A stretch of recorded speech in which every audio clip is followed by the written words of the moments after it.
Welcome to the Heallist podcast, where we inspire and guide healers through business expansion. We give voice to incredibly abundant healers to share their stories. We dive into the quantum field to unlock the energies of conscious creation. We also develop digital tools to help you grow, which you can find on Heallist.com. I'm your host, Yuli, and I'm grateful you chose to join this space. Now let's go deep. Hello, my friends. Today, another special guest here with us, Tori Quisling. She's a professional clairvoyant and teacher with over 36 years of experience. She holds a unique background as a trained psychic, professional educator, coach, and RTT hypnotherapist. Tori is the founder of the Center of Clairvoyant and Psychic Development and has authored 2 influential books, The Clairvoyant Practitioner, A Simple Guide to Developing Your Psychic Abilities, and Calling in Your Baby, A Clairvoyant Guide to Manifesting Your Pregnancy. Her expertise includes teaching classes at renowned institutions like the Berkeley Psychic Institute and New York Open Center. She offers workshops and classes online, teaching students globally. And with her one-on-one programs, Tori helps individuals heal creative blocks and develop their intuitive skills for a more fulfilling life, also providing assistance to women and couples struggling with fertility. I was so fortunate to actually study with Tori and one of her psychic courses, which was really fascinating. And what I loved about her and her teachings, that she really makes it more structured and more even analytical in a way that really takes that veil off this field of study and practice. And today, my intention for this episode is to try to lift the veil around clairvoyance, clear up any stigmas around it, and inspire more people and more practitioners develop this incredible skill. With that said, I would love to introduce Tori, and if you would like to set your own intention, please feel free to do so. Well, hello, Yuli. Thank you for having me. And I'm so excited about your new venture here and including me in your podcast and in your new company. So thanks for having me. My intention would just be the meaning of clairvoyant, which is just seeing Clarity. clarity. Yeah, that's what the intention is. Sure. Raising the conversation to clarity. Mm-hmm. That sounds wonderful. And since you started from the subject, I would love to really clear up some of the basics. Let's talk about the definitions. There's so many names for what you do and so many amazing, skillful people do. There's a clairvoyant, there's psychic, there's tarot readers or fortune tellers, intuitive readers, mediums. There's all those terms, and I think a lot of times some of them might mean the same thing, some of them mean totally different things, and I think a lot of people get confused. So if you can clear that up first, I think that would be very helpful to our audience. Sure. Yes. So being a clairvoyant means you are interested in seeing the truth, creating clarity, and healing through communication at the level of your forehead, seeing the truth. So noticing, observing, and watching growth in others and the best possible outcomes. So over the last 36 years, and I trained at the Berkeley Psychic Institute, and then I've worked in all different psychic types of arenas and contexts. From New Orleans, I was a psychic in the square, in Jackson Square, in the shops. I have been, the psychic teacher in San Francisco and New York and all over. So clairvoyance is the ability we all have to be neutral. If you touch your forehead, take a look at something with neutrality and just see what you see. We have a clairvoyant system, and I wrote about this in my book, The Clairvoyant Practitioner. The clairvoyant system is the combination of all of your chakras in your body. We just count 7 main ones with the hands and feet. And each part of your body, each center, has a different ability to tune in to the energetic world. All right. The 6th chakra in the forehead is the clairvoyant ability. And it is the overarching psychic ability that you can use to tune into your own other psychic abilities. So like clairsentience, I'm sure people have heard about, below the navel, the ability to feel other people's feelings. and feel something in a room. Then we have the clairaudience, which is the ability to hear spirit, telepathy, all these different abilities that we have. We use the clairvoyant center in the forehead to be able to see all of these different abilities in ourselves, turning them up, turning them down, gaining control of things. So I, in my book, talk about, as a clairvoyant, you have the ability to take control of all of your psychic abilities. And a psychic ability is simply a sensitivity that you have, the way you tune into the world. Most people are clairsentient rather than clairvoyant. So you'll know it by the language. I'm feeling, I'm sensing, I'm getting, I'm picking up. And most healers are naturally this way, and especially women, because we have a lot of permission to feel and sense and pick up and get. But whatever you say, those words you're using, you're literally doing. You're picking up someone's sadness. And then you end up getting confused and thinking it's yours after you've walked away from them, or they feel better walking away from you. And so when you're clairvoyant, you can have an emotion or feeling in the body, and then you can come up to the clairvoyant center. If anyone wants to listen, touch your forehead and say, whoa, what is that? Separate from it, become neutral, see the truth of the emotion. It's not mine, it's somebody else's, and let it go. So being clairvoyant just simply means you have the ability to become neutral and take a look at something. And then as a clairvoyant reader, you are someone that's just looking for the best possible outcome in your reading. You're looking for a way to see the blocks for them and the way that something's blocking. It's like you're the vision area. You're offering a vision. So the reason that it gets a bad rap, clairvoyant, psychic, is because over the centuries, psychic people have had to make money that way. So it becomes manipulative, and it's a fortune-telling gypsy idea. And when I worked in New Orleans, I was surrounded by that. And so if you drop down to the stomach area to give a reading, or even below the navel, what you're doing is you're trying to get power over that person. So see if I can explain it. I'll give you an idea. I was sitting in Jackson Square, New Orleans. I was living there in my 20s thinking this is so much fun. And I'd already trained at the Berkeley Psychic Institute. So I knew how to give a reading from my sixth chakra. So I'm just going to see something for somebody, which is I see you growing. I see you in a relationship that's not serving you. And I see you moving away from that. From the stomach level or below, the gypsies around me would hawk people in by saying, you need to break up with them. You need to do this, giving advice. And that's the opposite of what I do as a clairvoyant. We don't give advice, right? So we say, I see you eating more green vegetables and feeling better, instead of you need to eat this way, or you need to do this, break up with somebody, right? So it's from where you do the reading. And so in Jackson Square, I was surrounded by people hawking and manipulating people in. They were seeing the pictures in people's auras, their fears, and reading from their fears.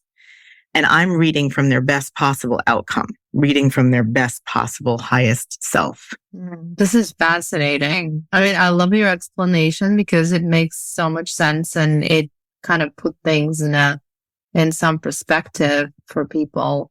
So how do you know to differentiate? Like, obviously, a regular person, do we have the ability to know if you're reading from that higher self, or you're reading from the Absolutely.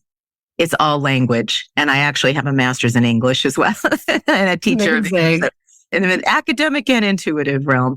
So as an intuitive teacher, I kind of cross over into my English teacher zone, and you were in my class. So my emphasis is on your language. So when you're communicating with someone for a healing, you want to say that I'm seeing you in this way, and observing, watching, noticing. You can get a Post-it and just write on all the observation words: seeing, noticing, observing. You stay in your head by saying, I'm hearing. You can touch the top of your head and say, I'm knowing this about you. But once we drop down into, I'm feeling this, I'm sensing, I'm getting, I'm picking up, Then you drop down into that clairsentient reading space, which is just empathy, sympathy, and it really doesn't push or allow anyone to move forward or heal or grow. You just kind of keep them company in their misery. So you always want to, you can give that person some sympathy at first. Pour you, pour you, pour you, pour you. I feel for you. And then I say, set the sand timer. Once that runs out, then come up to your forehead and say, I see your resilience. I see how strong you are and that this has been happening for a while. Then it's going to give them the insights they can't see for themselves. Kind of like standing on the side of the ditch and pulling them out of it, not jumping in there with them. So your language is going to tell you if you're doing a clairvoyant reading. That's a great advice. And I love it because it's really so simple just to notice that. Notice, yes. You used it. Good. You noticing, yes. And that keeps you neutral and it makes you a better reader, a better healer, better communicator. So you watch the person. So as they're complaining or they're upset or they want to pull you into their victim place, I teach a tool called a protection rose. So you stand behind your rose and you watch them in whatever energy they're in, and then you observe it, and then you can just give that observation. I'm watching how you are taking things into your stomach right now. I'm watching how, there is a cord from that person running through you.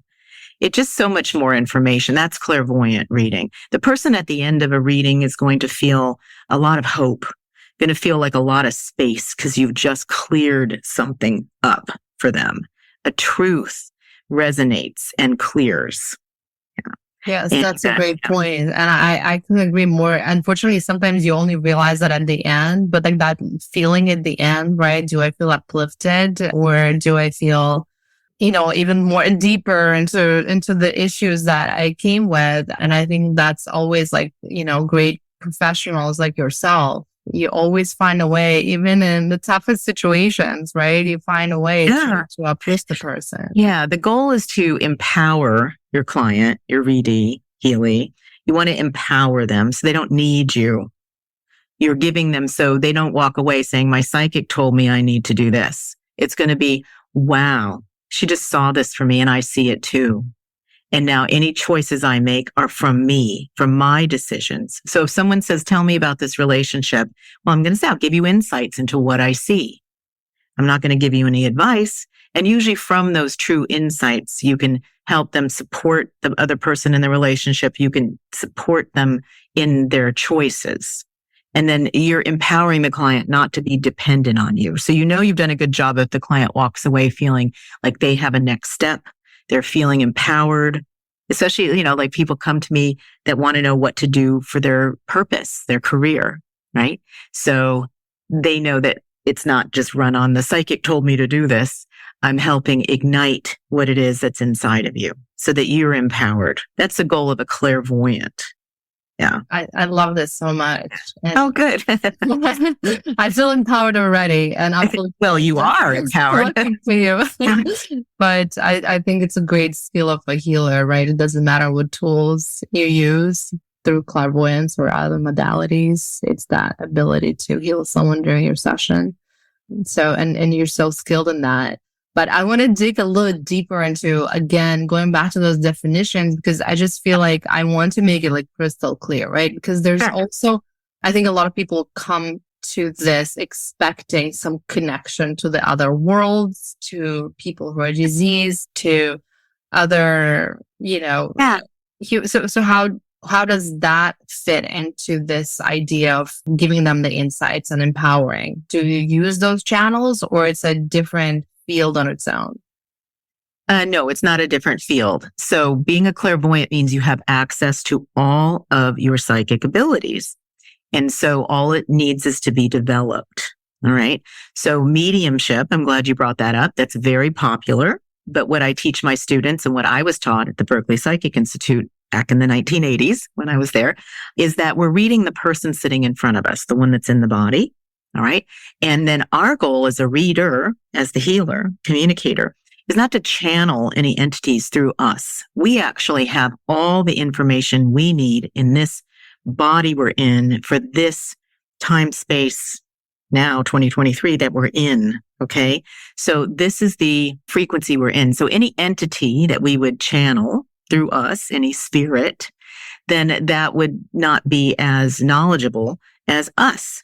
Spirit to spirit communication is what we're doing. So the person in the readee, the person that I'm giving the reading to, may want to sit down and just only hear about the spirits around them. They don't want to know about themselves. But I need to anchor the reading in saying hello to that person sitting in the chair in their body. And what are their motivations for wanting to speak to their deceased grandmother, their deceased mother? What is the connection there? What is missing? What is lacking? What is the pain? Address that and then give them hope by saying hello, tuning in to their spirits around them and messages that would be for their best possible growth. Not random messages, but messages that are tuned in, because I want to tune into the person sitting in the chair.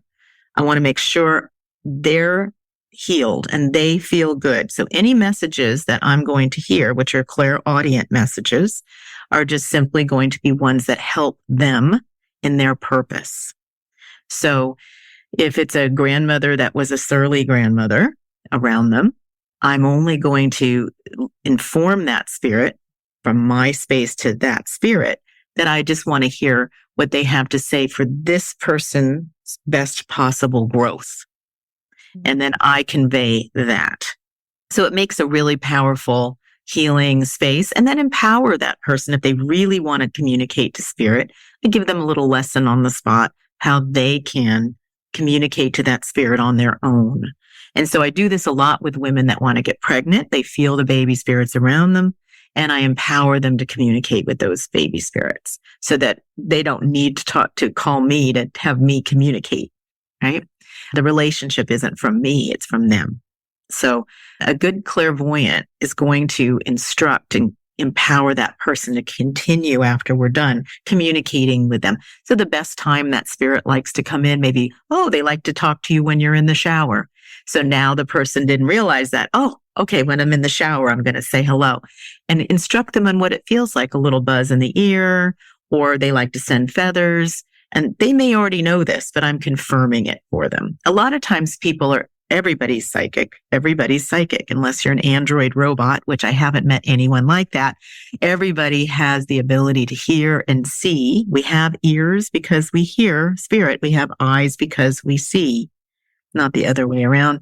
So everybody can do these things. And I just help you wake up to them, get confidence about it, take the next step in it. If you're coming to me for a reading, then and it's a high level space, then that means that you're ready to grow and advance in these areas. I think the term psychic gets a bad rap because people immediately go to what's in the movies, what is the gypsy picture on a psychic. And basically, it's an energy exchange, spirit to spirit communication. That's all it is. But a psychic can get it going towards the gypsy picture. Fortune teller, I call it, is where people expect. And I've used tarot cards plenty. I teach tarot classes because tarot is really just a way to do readings outside with your eyes open and open spaces. And you can be awake while you're reading, because normally I go into a light trance and we can look at the pictures together, but the reading is taking place. I'm reading the person, not the cards. So the cards aren't doing the reading. And so I always teach my students to read with nothing, just read energy, read your reading screen, I inform you, before you have tools like cards and things. It's not the other way around. Get a deck of cards and start to learn to read. No, you read first, then the cards trigger you and the readee too. And as the readee looks at the cards with you, you see them triggered and you see, their dad around them. You see all sorts of things from the cards. The cards are always magical. But you want to be an experienced reader before you use cards, because you want to stay in charge of the reading. The cards aren't doing the reading. You want to stay connected to the readee. So a fortune teller is going to be reading from the stomach area, not the heart and up. They're going to be wanting to keep you coming for more, keep you giving you advice. So you're getting a reading from a gypsy fortune teller when it's about advice. You'll hear you need to, you have to, you're going to want to, you must. that is not a clairvoyant reading. Okay. That is, you clarified it so beautifully, and I hope more people listen to this because it just like, it's so helpful. I think it's so to educate people, right? And help us lift some of those stigmas because I mean, just listening to you and looking at your background and all the education and, you've done so much to establish yourself professionally, right? And have this, I just love your approach to this ancient science, right? That is very methodical and systematic. And I'm just curious to hear, did it come to you naturally? Did you always feel like this was a path and you have to do it, but you have to do it in a systematic way? How did you develop your system? I've never heard anyone talking about it the way you talk. So I'm curious how that all came about and how you work to establish yourself professionally. So I've always felt on the fringe, an observer more as a child, very sensitive. And that's why I was an elementary teacher for a while, because I wanted to help these sensitive children. Many of us that are healers, natural healers, that means we want to help people. We're in service here, like in the light. We tend to be very sensitive children. And we're wide open, and children are wide open anyway. But when you're extra sensitive, wide open child, then you need a lot of support. And I was always searching for people like me. And in college, I was actually in graduate school college. So I was about 20, and I found the Berkeley Psychic Institute while I was in college, and I was at San Francisco State. And they said, "Oh, we teach you all the tools because you are psychic. You always are sensitive and psychic. There's just no training." In ancient times, you would have been picked out of the crowd as a child. You know how people are apprenticed for silversmith and things like that. You would have been picked out as an apprentice for sensitive healing. Maybe work with an herbalist in town and the village and stuff. So that's not done anymore. So we got to find those sensitive children. They're usually kind of quiet and going their own way and, really introspective and maybe spacey. So what I found was this Berkeley Psychic Institute. So I started concurrently studying there as I was getting a master's degree and just realizing that there is a way to train yourself. You can develop your psychic skills. You don't have to just keep wondering and thinking, am I psychic? And basically you have to graduate your childhood sensitivity psychic to the adult level psychic. As children, we use all of our psychic abilities to survive. If the adults around us are unregulated, we have to match their emotions, and then we have to survive the best we can. Sometimes we're not even taken care of properly or appropriately. And so we have to kind of age ourselves and try to use our psychic abilities. And as a hypnotherapist now, I help with that. But once you're an adult, you want to upgrade all of your psychic skills. And you can do that simply through using psychic tools. And in my book, Clairvoyant Practitioner, I give them. Basically, becoming a psychic for me was it's called the Berkeley Psychic Institute because psychic is just being sensitive. And you have all these different ways to be sensitive. And clairvoyance is the way that you deliver your psychic messages is through the sixth chakra and the crown, the forehead and the crown.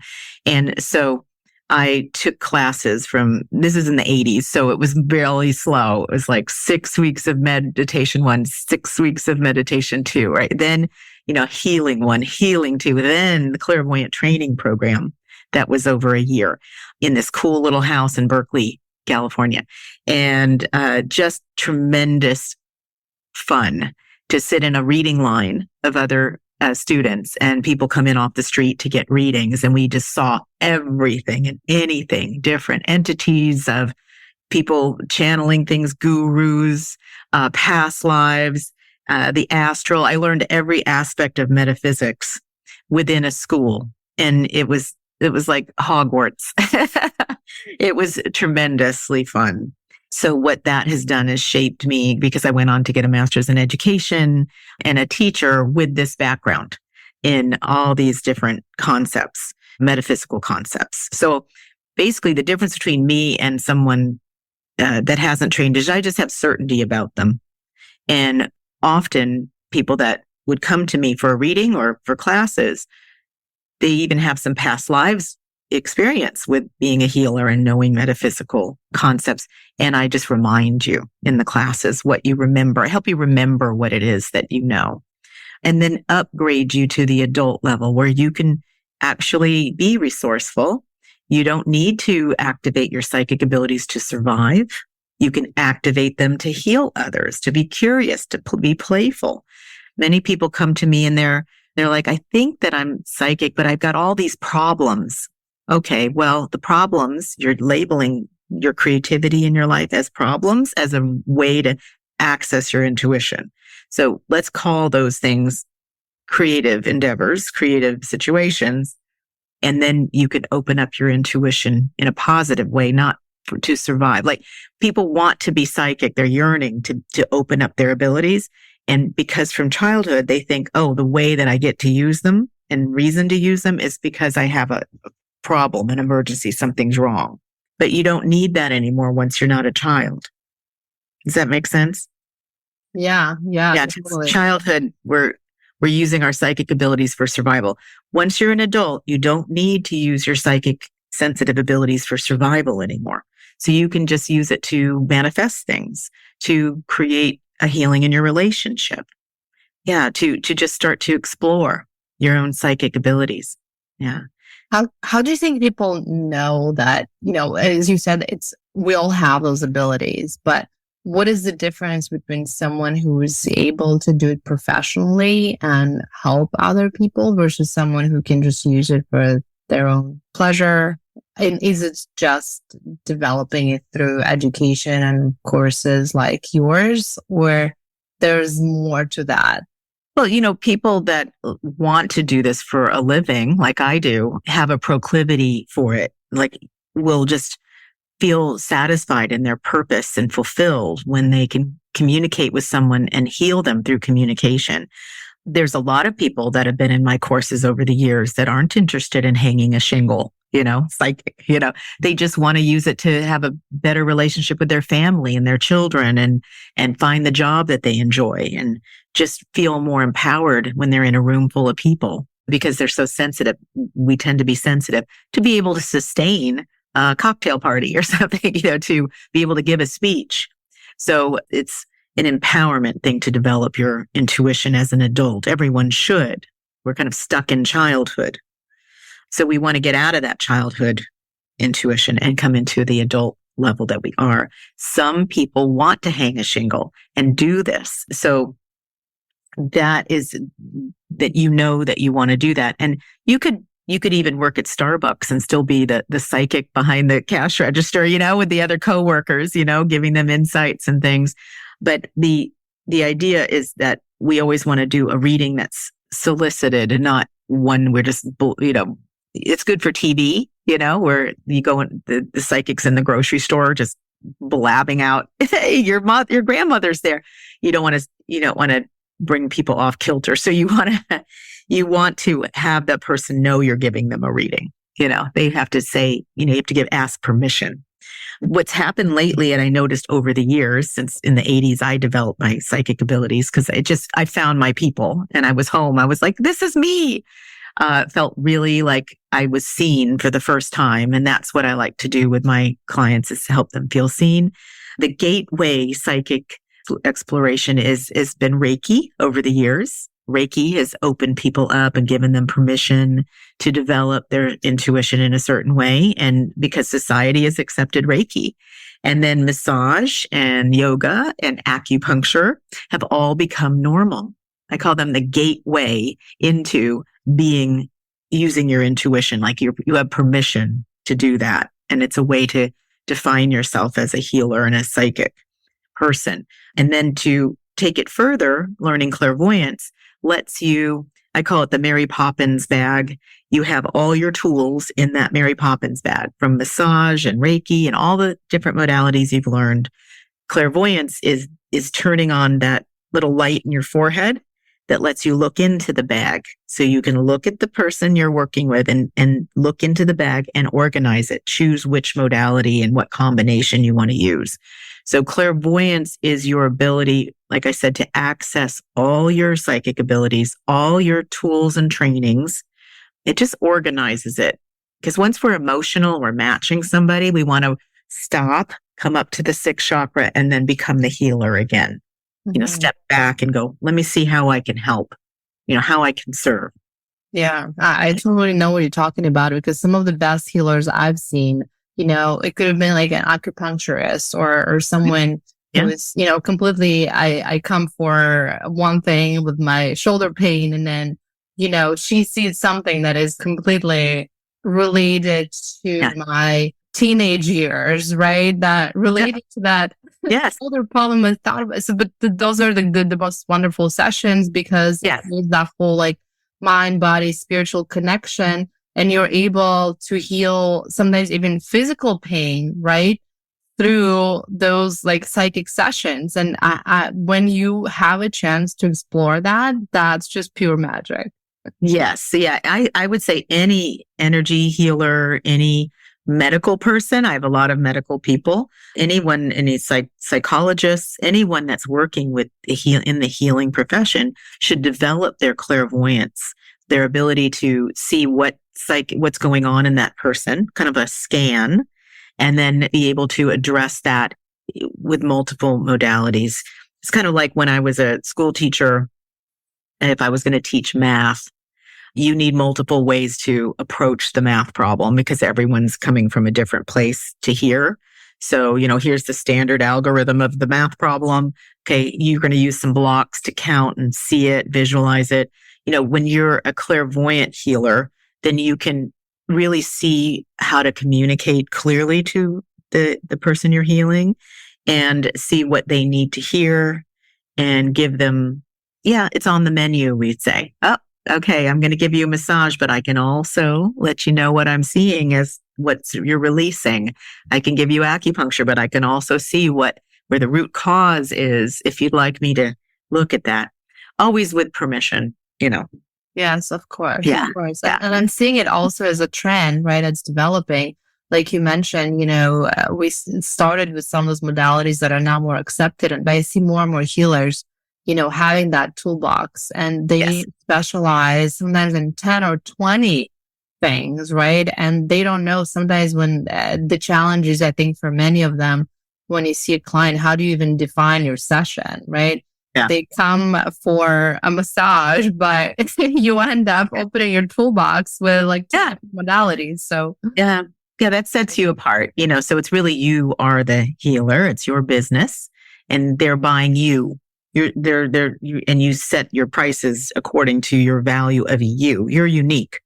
So you're not going to be you can see another healer doing similar things, charge that or more, definitely, usually more, because you're selling your uniqueness, definitely. But developing the clairvoyance, getting confidence. So the difference is having confidence in your skills and abilities.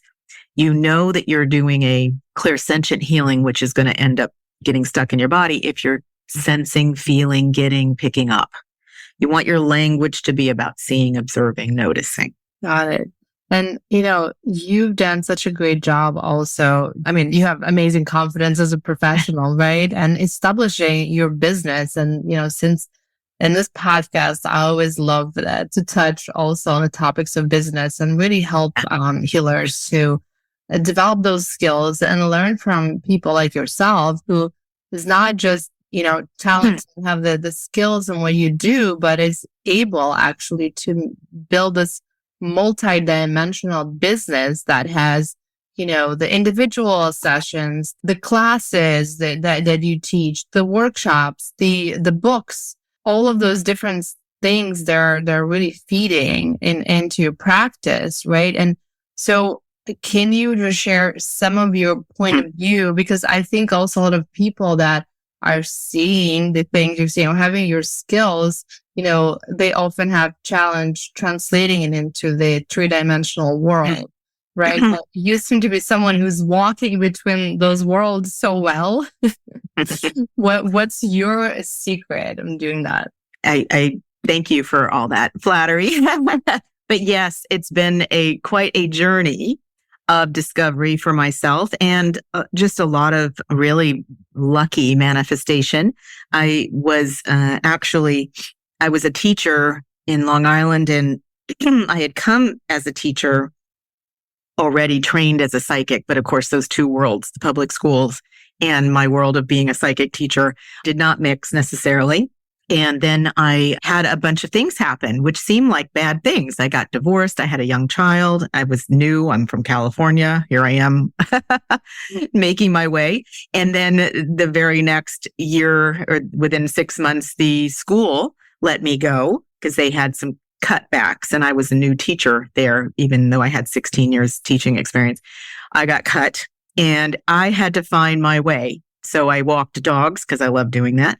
And I started marketing myself again as a reader because I realized, hey, when I was at the school, a lot of the teachers behind closed doors knew that I did healings and readings, and we'd close the door illegally and I'm in there giving a healing and a reading and the word spread. So maybe the principal found out, the public schools and that world don't mix, which they should, because the children are just so open and full of love and they love to find out about their souls and spirits and things like that. But that's another topic. So once I was out of there, I thought, whoa, this is, this is tough. But basically I had a prayer in the background, an intention that, I wanted to really express my true purpose and fulfillment as being a psychic teacher, to really not have any blocks or ceilings on me because I was so restricted in the public school, really expressing myself, behind closed doors and this is a secret and that. So I just let it fly and I started to market myself as a psychic. And a lot of those people I'd already given readings to, and especially at the yoga studio where I was, were willing to let me give them a reading, which I thought I was so grateful. I was like, oh, you're going to let me oh, great. Because then they could be a referral. And I made it clear that, yes, I'm giving this to you at a discount or for free, but please tell your friends and write me a testimonial. But this is just for you for free. Make sure that's clear because you don't want them to tell their friends, hey, and it's free. She's so cheap. You want to say, no, she's a great reader. Let me discuss price. So you always say that. And then it just spread. I had word of mouth and spread. I started to post some ads. I went and got an office. I really threw my hat over the wall, as they say. I didn't really have things going, but I acted as if I did. And so I had an office for people to come to. I shared it with an acupuncturist. I just had this huge network grow because I was in this adversity of being a newly divorced woman, single mom, jobless. And I'm like, what are my skills? What do I love to do? And I had done it very well back in California, but so I was able to start earning money. It was tremendous. I had to charge what I was worth. And it was a little scary to say my fee. But people started paying it. And before I knew it, I was actually making a living way better than a school teacher. And then from there, I got real lucky. I met some friends that worked in news broadcast and got me on the news. And I got on several shows. I'm trying to remember. I got on all different shows and news and in the newspaper. And I got to be part of the Long Island Paranormal Research Society. Basically, once you put it out to the universe that this is what I want to do, this is who I am, and it feels risky, people come out of the woodworks to say, hey, I have a friend that would love to have you come read a haunted house. And we're going to do a newspaper article on you. So I got all these things happening and just kept going from there. That's an incredible story and very inspiring because that was one of my questions too. You seem to be so successful with, getting press and also being so well spoken about what you do and a great just spokesperson for the community. And I was wondering how that came about. If you can just touch a little more about it seems like it was very natural to you, the marketing skills that you have, but did you do something special to kind of like position yourself attractive to those media opportunities, for example? Yeah, it was just really putting myself out there in the way that with all my enthusiasm and talking to as many people as possible, having my business card on me, knowing that if someone was in front of me, they needed to hear it, oh, this is what I do. And, they might be shocked for a second, but then they'd be curious and intrigued. It's amazing because abundance, money and making success, being a success at whatever you do is a currency. Money is called currency, and abundance is also part of that currency. So, and it's also people and connection. So the more you talk about what you do, what you're excited about, people will connect you. Your business is the people because you're a healer. So it's people. So you're connecting to as many people as possible. And that's how I would get referrals. I would just say, I'm interested in that. And believe me, I was a little nervous. It was risky. Like, I think I can do this haunted house reading and be interviewed on the newspaper and the New York Daily News. And, I just did it. They came to my house for another article. And basically my training is and I train you in clairvoyant training, is to establish your crown chakra. Okay. So you're grounded at the root, but your crown chakra is that certainty, that expertise. And what that means is you don't have all the answers in the moment, but you do know how to get them. You're resourceful. So you keep your crown chakra really tuned into your higher self. And then you can say, you know what to do, you know what to say, and you come off as an authority. I had to use this as a teacher. I didn't know what was going to happen from day to day in that big classroom. And I was, as a 7th grade teacher, 120 students, several classes. I didn't know what was going to happen, but I had to act like I knew what was going on. So that's what you do when you're ready to start your business. You act as if you already have your business going and you are the expert. And when you charge what you charge, you're going to deliver what it is that you're charging to this person. You're going to give them everything. The really important thing that people don't realize is that when you're a healer, especially a clairvoyant delivering messages for communication, it's never a performance. Even if you're on a stage, even if you're on the TV show, it's never a performance. You're doing it for you. You're reading because you're curious about that person. You're curious about that. I was on a show at the Hard Rock to read the guitars and instruments of dead rock stars. And they hid the name, and I had to read, it's on YouTube now. I had to read the guitar, and it seemed to match up for John Lennon, for all the different guitarists. I didn't know whose it was, but every time I read it, it matched whose guitar it was. And so I did it because I was curious, right? You're never performing. And so any reading or healing you do is always doing it for you. And then it's authentic. Then That's it's solid advice. And you gave so many amazing nuggets of information here. I love the whole, the confidence, and you're a great example of that too. So when you talk about it, it makes so much sense. But I also love this idea of empowering people to talk about what they do. Because I think a lot of us kind of hide behind, or unless we ask, right, we don't volunteer that information. But You're absolutely right. You should be proud of what you do. You should be talk more about it, because you never know. And people are actually curious more than you think. Yeah. So I'm going to take that, even personally, I'm going to take that advice from you. Well, some of not talking about what you do is because you don't want to be responsible for their growth period. And if you say something that's going to blow their mind, going to wake them up, now I've got to be responsible for their reaction. You're not. Once you decide that you're not responsible for what you say and communicate, that person now, their growth period is their, especially if they've enlisted in next with you and you ask them, is it okay if I tell you what I'm seeing? Instead of the grocery store TV show, those people were taken by surprise. But we often don't want to talk about what we do because now we feel responsible. Mm. And it's nice to know that just, I gave you a hello. I gave you a little insight. If you would like some help more, here's my card, Yeah. That's a great way to put it. So speaking of seeing things, I have to ask you, is there something that you see for Heallist and for our future that you can share? Well, knowing you, Lee, and all of your skills, I love the way you integrated your psychic self with your business and computer knowledge and all the things that you do. I just love how you integrated it and developed this beautiful platform to support healers. and all the different modalities that healers practice. So I see that you've got a vision that is very comprehensible, easy for people to understand. Like, I love that it's quick, like hop right in. It doesn't take long. You get an instant way to get your message out there. Definitely. And a way to put themselves online in a beautiful way with scheduling and website look, all that stuff. So you really understand what's going on, what the difficulties can be establishing yourself as a healer in whatever modality you're doing.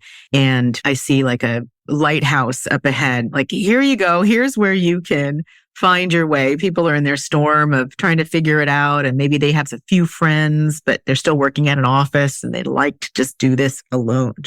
And it would have been nice to have you around when I was just starting dog walker. I would have been, yeah, put me up because I don't have the money for a website. So it's a great service. And I see you very grounded. You've set up everything nicely. It's come together. I do see that there's a connection to the quantum field that is different about you. And the quantum field, I always talk about that with all my clients. The quantum field is the infinite field of potential. And it's like a farmer's field. And you plant a seed in it, and then the conditions are right. Like a farmer, you step back and just watch it grow. And so you're offering some kind of a extension of the quantum field, something that they can plant their little seed in there. And you're going to be that creating those conditions for it to grow in the quantum field, something that's actually accessible through the computer. The quantum field, we can envision and imagine, but you're giving them something practical as part of the quantum field. Access this field. And that's a big generosity that you're offering here too. Thank you. Because you're creating this friendly little field, this fertile field for them to plant their seed in of their business. And then your job will be to make sure it integrates into the greater potential so that the whole world can find them. Yeah. So you're doing good work, and it looks like work of, right in your Akashic records. It's from one of the books off the shelf, it's like you brought it down, you're doing it. Yeah. And it's spreading quickly. People will hear about it, know about it. Yeah. And, it's a nice vibration. Yeah. Thank you. That was a beautiful reading and so spot on. This is exactly how I'm working with the quantum field. And it's just a whole fascinating subject on its own, which we could talk about. But I love the lighthouse metaphor. That's just very beautiful. Thank you so much, Tori. This was such an uplifting and empowering episode. I absolutely love talking to you. You are incredible. Please keep doing what you do. Thank you. And come back again anytime. Yes, it's so much fun. I love talking about this anytime. And talking with you. It's a great conversation. Thank you. Thank you, Tori.